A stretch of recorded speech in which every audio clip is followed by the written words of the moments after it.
Wakurugenzi, mambo vipi? Kabla sijaingia kwa kipindi ya leo mazee, nimesema nikuje niwaongeleshe tu hapa dakika 2 peke yake kabla tuingie. Mazee, mli notice a good chunk of last week mambo yetu ya Sendwave kidogo ilianza kuleta sege mnegeme. Wacheni niwaambie, weekend sijalala. Wow. Yaani unajua mimi ndio ule mtu wagana chanu wa wakurugenzi vile hawataingia kwa noma. Alafu bana ikakuwa mimi ndio sasa nimepeleka wakurugenzi kwa noma, wamepoteza pesa. Nilikuwa nasikia nikana dedi walai.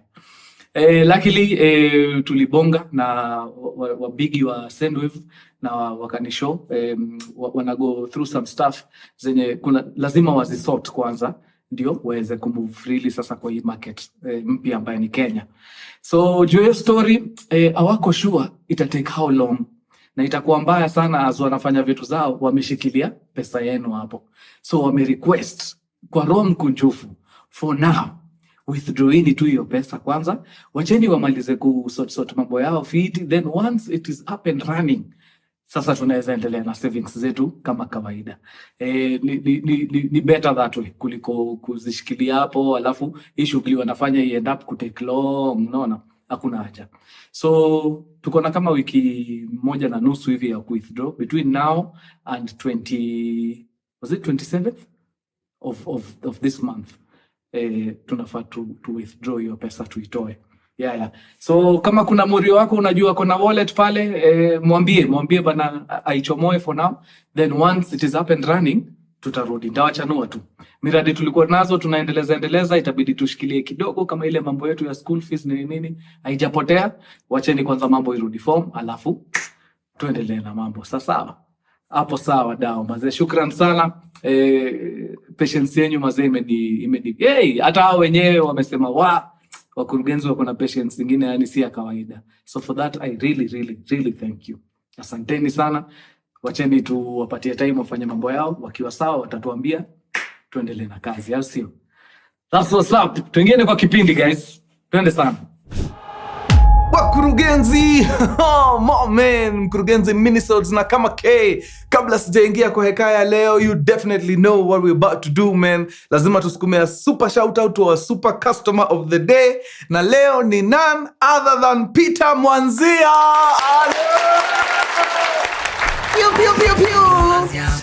Pewa kila mundu akidomidwa asi.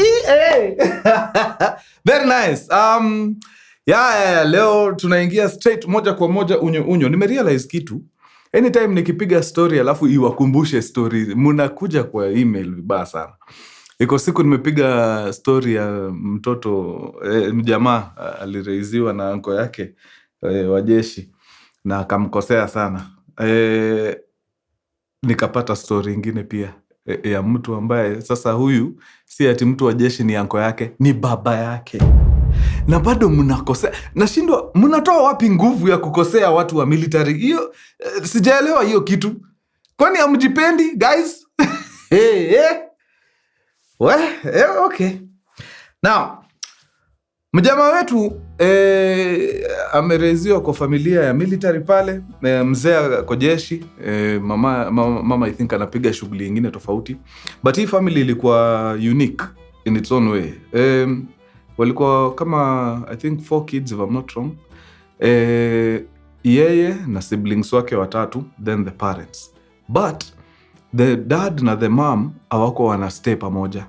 So the mom alikuwa anakaa na the 3 other siblings, then dad alikuwa anakaa na yeye. So walikuwa mandume wawili wanakaa hapa kwa hii keja, then ile side nyingine the other siblings wako na mami. So of course kila kitu iko sawa pale. Mzae anamfundisha mavitu hapa na pale. Hata before amalize hata shule vizuri alikuwa shanza kumuonyesha driving nini. Then akakuja akamaliza shule but bado hajaenda driving school. So mzae alikuwa anampatia gari but anamwambia hii gari huku mtaani kwa maram nini unaweza fika. Lakini kwa lami usiingie. Sababu huko kwa lami ni noma, ukipatikana huko na gari na una leseni blanda. Na kijana akakuwa sawa kabisa, yeye alikuwa tu anachukua na sukuma huko kwa mtaani nini. Bas. Mambo ikakuwa fiti sana. Mzae wake busy kakami kakubali nini. Then ikafika mahali akajiambia sasa kujirudishia mkono, wacha niende nitafute gari njema, gari safi. Moja kwa moja mzee akatoka Naivasha mpaka Nairobi, akaenda kwa dealership ya Subaru. Si yard, dealership. Huko ukisikia unajua gari inatoka pale ni gari ambayo iko na makaratasi kwa kiti, 0 mileage. Akaenda akanunua bonge la Outback safi, na akasukuma ndai safi, akarudisha wapi? Akaingia nayo Naivasha. Of course kila the boy amefurahi. Unajua ni yeye tu na mzae. Amefurahi gari mpya nini. Na ikakuwa inapakiwa hapo mtaa, mzae akiwa na raundi anakimbia nayo, lakini kumbukeni before hii Outback bado kulikuwa na gari ingine ile walikuwa wanatumiaga. So ikafika time mzee ikabidi akimbie shughuli za kikazi mahali, na hizi shughuli zilikuwa si ati anaenda arudi, ilikuwa anaenda anabangaiza anakaa mafuta like a day or two. So akaambia kijana ni aje, nataka niishie kiasi na nitawacha hii gari mpya, nitaenda tu na ile yetu ya kawaida, then after 2 days of course nitarudi. Kijana kadai sawa, iko fiti, na mzae akaenda. Hiyo time kijana akiwa na marafiki zake hapo, akaona kikosi yake safi, wakapata idea safi sana ya mazee, ni aje jo, niko mtaa, sina wazazi ya wako, si hata tusikie fiti kidogo bana, kwani kuna ngori hapo, wacha tukutane, tukate uji yetu hapo safi, bas tusikie poa. So waka-agree, jamaa wetu, rafiki yake mmoja, rafiki yake mwingine, so in total watu 3. But sherehe sasa inakuwa ni sherehe kweli kama hakuna maua hapo. Akina dada lazima waingie pale, wana mambo ikuwe mufti. So jamaa wetu akasema ataita mresho wake, huyu mjamaa wa pili akaita mresho wake, jamaa wa 3 akaita mresho. Lakini sasa huyu jamaa wa 3 mresho wake ikapata hiyo time ni kama mambo haikuwa fiti sana, alikuwa na shughuli zingine nini, so hangeweza kutokea. So ikakuwa wako 5. Jamaa wetu na mtu wake, huyu jamaa mwingine na mtu wake, alafu huyu jamaa peke yake. So wakakutana fiti, watu wamepiga maluku safi hatari. Wakajiuliza, na hii luku yote mazee mumepiga guys, tunapiga hii luku yote tukae kwa nyumba? Why? Hapana bana, si hata tutoke nje tuende maskan fulani bana, tuingie hata mbuzi iteketee hapo kidogo, uji yetu yani tusikie good, tutoke nje watu waone hata hizi luku tumepiga nini. Ikakuwa ndo hivyo. Sasa wakati wanapanga kutoka, ndio jamaa anasikia hapo kando akigongewa dirisha, anashindwa ni nani huyo. Anapata shaitani yako hapo nje. Anamuuliza, kaka blaza, hivi kutoka hapa kwenda hiyo sherehe yenu mnaendaje? Jamaa akamwambia, si matatu tu. Enyewe aliye na macho ambiwi tazama. Yani hivi hapo kwa pakini yenu kuna Outback mpya 0 mileage imekaa hapo tu, na wewe unataka kupandisha watu matatu. Wasichana wamevaa tunguo tudogo tunatoshana na handkerchief, unataka wapande matatu. Why are you not thinking? Mbona utumia akili? Why are you not using your brain? Jamaa kaji enyewe, kwa nini niwache bana Outback safi hapa na Shaito, you are right. Ni sawa. Wacha nipange watu wangu tuingie na hii shughuli. Hata wase uko mbele watutii, watutambue. Kwanza ukiwa na mashini kama hii hata usumbuliwi huko nje. Unaingia vile unataka. Jamaa akaambia watu wake, wadau, I have better plans. Si Outback ndio hii hapa nyuma. Si tuchangamke nayo. Nice. Wakatoka mazao wakaingia kwenye Outback fiti, wametoshea poa, wakatoka kwa compound safi chwa, na wakaenda ile maskano walikuwa wamedecide. Wakafika huko mazee, vitu zina happen, hata gateman aulizi, wanafunguliwa mbio, ingieni, wanapatiwa parking safi kwa shed, yani vitu safi. Gari inasaidia saa ingine. Kuna magari saa ingine unaingiaga nazo mahali unatritiwa kama mshukiwa. Weka huko. Wow, it was nice. So wakaingia, pale ni kukatakata maji pole.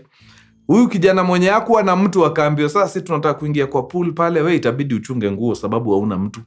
kaa hapa utuchungie nguo nini, si tuingie kwanza tutumbukie pale kwa pool tusikie safi, yeah, we feel nice. So wakaenda wakajibamba pale, kila kitu safi, wanakata tu maji yao hapa polepole nini. Ikafika wakati wa kurudi nyumbani, wakaambiana imekuwa safi, tuingieni kwa outback yetu mbichi, let's go home, tuende nyumbani. Wakaingia pale kwa outback safi, wakatoka na wakaingia wakashika safari yao safi, wakaenda mpaka nyumbani. Najua mlikuwa mnangoja hapo, outback ikaenda ikakuwa, hapana, msiko hivyo. No, walifika home. It was a beautiful day. Na wakajiambia, this one we must do it again. Yeah? Very nice. Na hiyo siku ikaisha. Of course mzee akakam, akamaliza ziara zake huko nini, na wakaendelea pia hao na maisha, hakuna kitu ngori. Fast forward to March of this year. Kama mnakumbuka vizuri, March of this year kulikuwa na the WRC, World Rally Championship. Na inakuwaga wapi? Naivasha. Bas. Sasa mazee ikakuwa, bana WRC na Camp Joy itakuwaje? Kuna miradi. Jamaa kawambia, in fact, I thought you'd never ask. Mutapenda. Guess what? Iyo weekend ya rally, my father akona shughuli mahali fulani, na anaenda for 4 days. Yeah, hata kuwa around for 4 days. So hiyo Sunday ya rally, that Sunday, we have the car. Tunaweza chukua ndaye, tuende maraundi zetu, tuenjoy rally, basi na turudi nyumbani. Na even after that, tutakuwa na another 2 days before mzae arudi. Watu waka nice. Sahi mpaka ule mwenye hakuwa na mtu, sasa mtu wake amepatikana. Tunaenda WRC, man. We can't miss that for anything. So siku ikawadia. Before that actually mzae akakama akaambia kijana ni aje, unajua mimi naelekea. Akachukua ile gari ya pili, ile mzee akawacha outback, na akaenda ziara yake rasmi ya siku ngapi? Ya siku 4. Jamaa shapanga na watu wake huko deadly, kila kitu safi. Wamekuja mazee, wamefika kwa keja hapa on Saturday. Ni kukata polepole, kujinais. Hakuna haraka, mzae ameenda. Walale, then asubuhi ngware watoke. Sababu gani? Wakichelewa kidogo traffic, na unajua vile WRC na kwa traffic mbaya. So wakaamua ndio tu avoid hiyo, hakuna ticha tukutane asubuhi, hapana. Tunakutana kwetu, tunalala asubuhi 4:30 mwisho tuko nje. Na ikakuwa ndio hivyo. Watu wakakutana pale hiyo Saturday, wakajinais, wakadoze. Asubuhi saa 11 walikuwa wameamka kujiprepare haraka na kutoka. 6 iliwapata nje, wameenda kabisa. So as wanaelekea Hell's Gate huko, kumbe naye pia hiyo idea kutoka mapema si hao pekee walikuwa nayo. Kila mtu alifikiria hivyo. So walienda wakapata imeshika hiyo asubuhi. So wakajiambia okay, maybe kufika Hell's Gate nani huko inaweza kuwa noma, lakini hapa mahali tuko juu ishashika anyway. Wacha sisi tuanze sherehe zetu hapa. So by saa 3 asubuhi sherehe zilikuwa zishaanza kando ya barabara. Wale watu walikuwa WRC, mnakumbuka? Hiyo South Lake Road mlikuwa hapo mumejaa. Hiyo ni nini? Wacha vijana wakate sherehe hapo Moi South Lake Road kando ya barabara. Uji inatembea tu. Mpaka ule mwenye ni designated driver kidogo ashajisahau anagonga hii kitu deadly nini. But it was a good day. Hata hawakuwa na haja ya kuenda huko Hell's Gate ndani. Hapo tu kwa barabara mali waliamua this is good enough. Wacha tukae tukule sherehe yetu hapa. Time runs by very fast when you're having fun. Before you know it, jua ilikuwa isha set. Ikafika saa ngapi? Ikafika ni mida ya karibu saa 1. Wakajiambia okay, siku imekwisha. It's been a good day. Wacha tuanze safari ya kung'ang'ana kutoka hapa. Turudi wapi? Turudi mtaa kabla giza ijaingia pia sana. So wakaanza kumanuva polepole na hiyo traffic. Polepole. Wana manuva polepole. By the time wanajitoa kwa hiyo traffic ilikuwa kitu kama 8:30 usiku. So wamefika mahali ka traffic kameshaanza kufunguka, but kuna it's a busy day. Watu wako njiani wakirudi Nairobi. Na hii kitu ya WRC watu ukomboaga matatu sana. So kuna kugana a lot of mathrees ziko kwa barabara za wasio wamehaya, wanakula mziki huko pia, wanasikia fiti nini. So asawa sawa naenda, washatoka kwa traffic fiti. But kuna matatu iko hapa mbele mazee, iko sherehe, yani dereva anasikia tu fiti, akai ni kama ako na mbio sana. Boy wetu naye anataka kufika mtaa mapema haraka so anashindwa mse wa matatu na yeye bana ni nini jo, anaharibu. So akajiambia huyu lazima ajue what I am packing under my hood. Hii ni Subaru Outback mpya. Nataka nitoe hivi kando kidogo, before blink mara mbili nimepiga acceleration hatari. Atakuwa tu anaona tail light zangu huko mbele nikienda sana. Gone. So wakati uko soba, kuna mahesabu za haraka unapiganga sababu akili bado iko sawa. Nataka ku overtake, unajua number 1 side mirror yangu hapa nyuma inanionyesha nini. Niki overtake kuna mtu pia alikuwa na overtake huku, atakuja nijipata nimemtoa kwa nini? Hapana. Number 2 hesabu. Mnakumbuka hesabu tulifanyishagwa zilikuwa zinatuchokesha sana. Vehicle A is moving this side, vehicle B is coming this way at a speed of what time will they. Hizo hesabu zinasaidiaga sana wakati unapiga shughuli overtaking. Sababu wakati una overtake lazima uko umepiga hiyo hesabu ya by the time ile inakuja imefika, mimi ndakuwa nimeaccelerate enough kumaliza hii matatu na nikarudi before ile ipi. Now when you are sober, those things zinakuja automatically, zinafanyikaga haraka. When you are not sober, kuna kitu niliwaambiaga tukiwa wageni kwa channel hapa, ilikuwa inaitwa drink IQ. Your drink IQ goes down a bit. Kuna mahesabu zako zinaanzaga kukataa.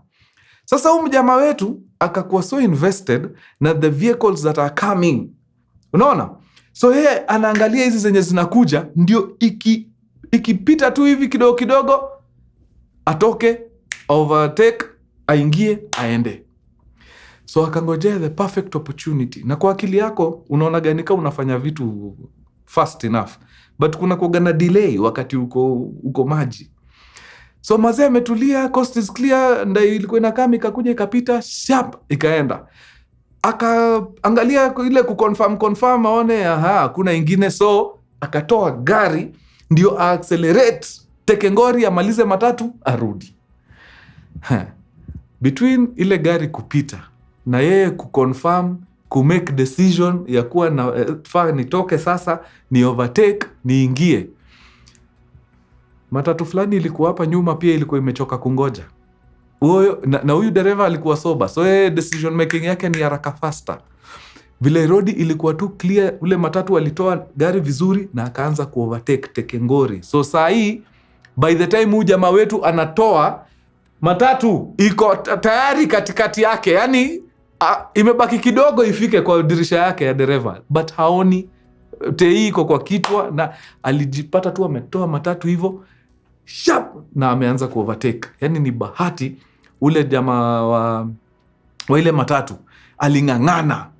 But sasa kuna design ange tupa gari nje ya lini huko juu, pia road surface ni uneven, unaweza rusha gari huko ujipate wewe na abiria wako mumeroll huko.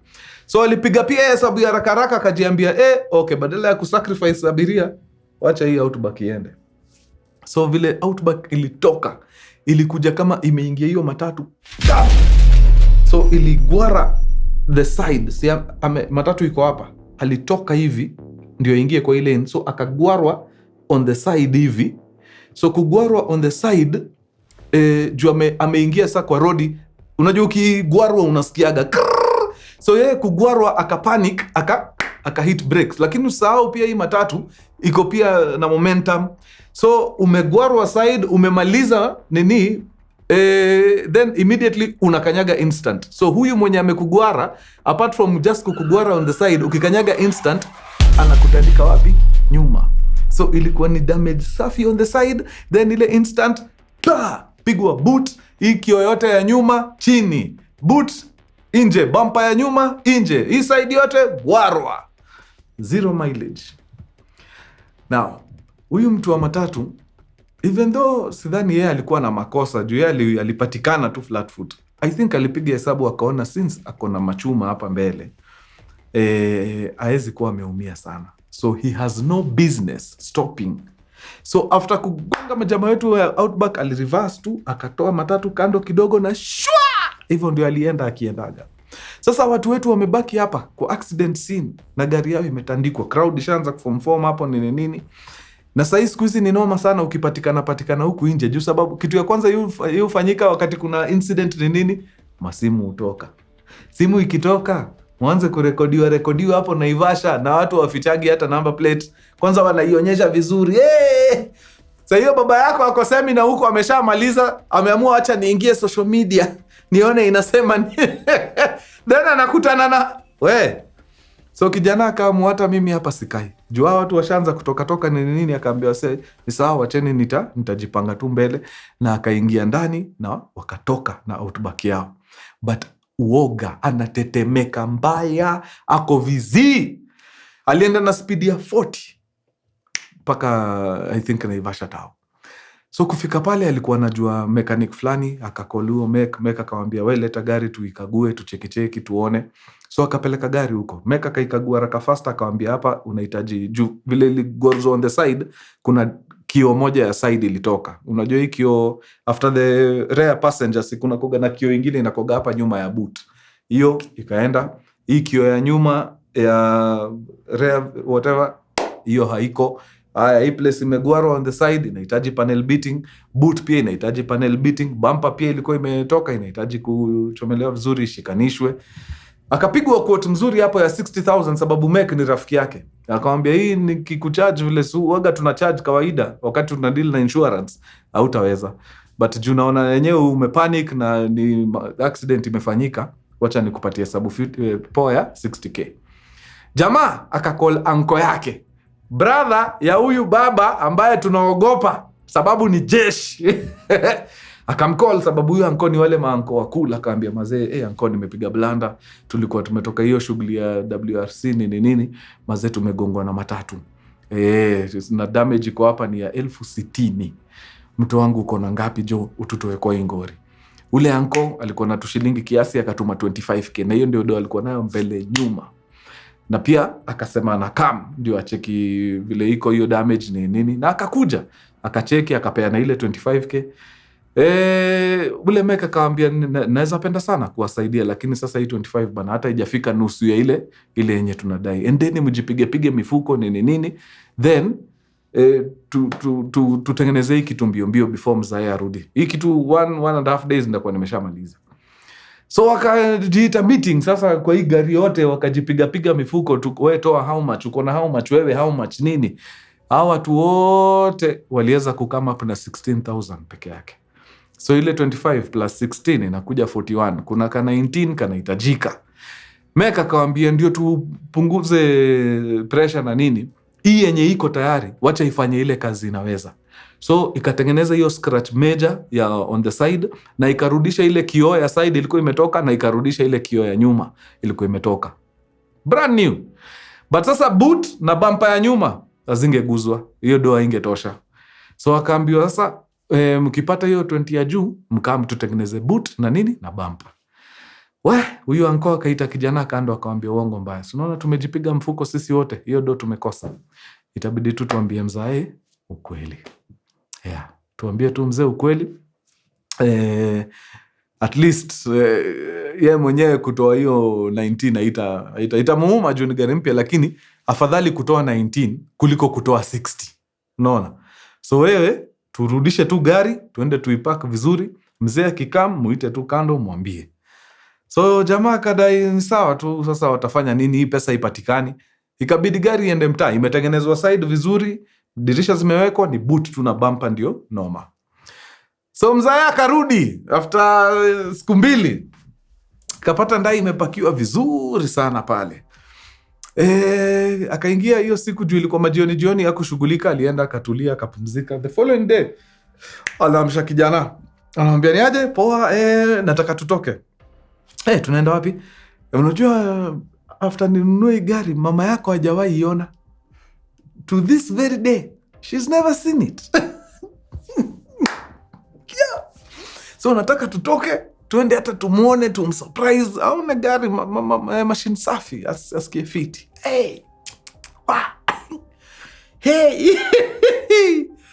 Jamaa akashindwa nimwambie ama niache tu ajionee. Akasema acha tu aende ajionee, akisha absorb hiyo shock sasa ndio tuongee. So mzee akatoka, akaenda kwanza akazunguka gari yake fiti, then kufika pale nyuma anashindwa wait a minute, ni nini hii imefanyika hapa? So akaita kijana, hebu kuja, ni nini? Jamaa akamwambia, sasa dadi wacha tu nikwambie ukweli, mazee tulikuwa tumeenda raundi kidogo, then matatu ikakuja ikatuingia nyuma, ikaribu nini na bumper. Akamuuliza, ni mara ngapi nimekuambia now that bado hauna driving license usiingie na gari kwa lami? Nishaikwambia hiyo kitu mara kadhaa. Lakini huku nisikiza kwa nini? Sababu unanidharau, si ndio? Yani tumefika mahali tunadharauiana sasa. Wewe umeshakuwa mwanaume kwa iboma, umefika mahali vitu nakuambia wewe utambui. Very nice. Funga hiyo gate. Haraka haraka na nikupate hapo very fast. Jamaa akaingia ndani akakuja na mishipi zao fulani za military. Wacha nikuambie huyo kijana alinyoroshwa wewe. Alitandikwa, ilibidi neighbors wakam. Yani unajua umepigwa fiti ukiona si ngumi si teke, ni viboko tu na mishipi, lakini unatoka na injury. Unajua viboko ni vitu unafaa unasugua tu siku mbili umemalizana na hiyo kitu. Wewe unapigwa viboko mpaka unalala hospitali. Kwani hizo viboko zinakaaje? Alinyoroshwa proper. Ilibidi neighbors washikilie mzee na wabebe kijana wamkimbize dispensary. Ajamaliza. Unajua your goose is cooked. Ukiona baba yako anauliza daktari, huyu atapona lini? Niko na mambo yake sijamaliza. When? Ilikuwa noma. The boy alinyeshewa, ilibidi aende alale kwa akina demi yake. First of all, do you know how low you have sunk for you utoke kwenu uende kulala kwa akina demi yako? Na si ati demi yako anaishi peke yake, anaishi na wazazi. But afadhali uende na hiyo aibu uambie in-law hapo, daddy, tafadhali niwekeni hata kama ni kwa nyumba ya umbo, sababu huyu ataniua huyu. I'm dying. Kama hata sijapona vizuri ananingoja. Nikiwa kwa kitanda ya hospitali anakula push-ups huko. No. I'm not going back there. So ilibidi ende akakuwa in-laws hapo mpaka asikie fiti. Hiyo kitu ni March ndio ili happen. By the time ananitumia hii email, almost mid-May, bado hajapona. Hata nyinyi mna risk. Mtu wa military unamkosea. Guys. Yeah. So by the time I'm telling this story tuko July. I hope umesikia nafuu. Iwe funzo. Amesema sahi, kitu si yako. Whether ni mtu wa jeshi ama kitu si yako, wachana nayo. Utakufa bure hapa. It's crazy. Haya, wacha nifungie hapo, imekuwa safi. Tuonane baada ya siku chache. Au sio? Adios muchachos. Peace. Okay. Haya.